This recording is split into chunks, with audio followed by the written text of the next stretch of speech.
अथ दुर्गा सप्तश्लोकी पाठये विनियोगः। शिव उवाच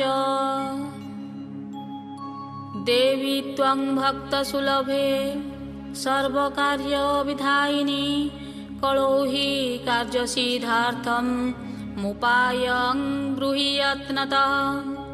देव्युवाच शृणु देव प्रवक्ष्यामि कलो सर्वेष्टसाधनं मया तवैव स्नेहेन प्यम्बास्तुति प्रकाश्यते।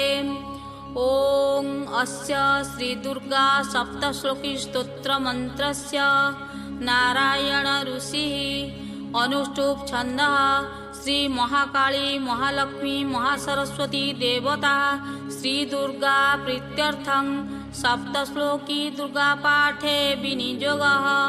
ॐ ज्ञानिनामपि चेतांसि देवी भगवती सा बलादाकृष्य मोहाय महामाया प्रयच्छति। दुर्गे स्मृता हरसि भीतिमशेषजन्तो स्वस्त्यै स्मृता मतिमतीव शुभां ददासि। दारिद्र्यदुःखभयहारिणी का त्वदन्या सर्वोपकारकरणाय सदार्धचित्ता।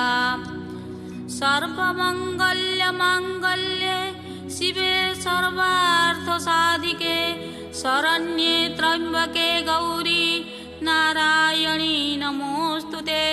शरणागतदीनार्थ परित्राणपरायणे सर्वस्यार्तिहरे देवी नारायणी नमोऽस्तुते।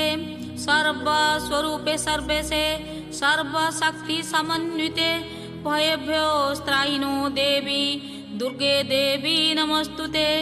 रोगानशेषानपहंसि तुष्टा रुष्टा तु कामान् सकलानभीष्टान् त्वमाश्रितानां न विपन्नराणां त्वमाश्रिताय श्रयतां प्रयान्ति।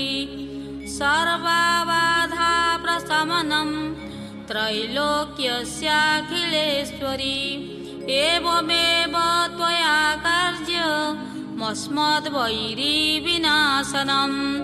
जय श्री सप्तश्लोकी दुर्गा सम्पूर्णम्।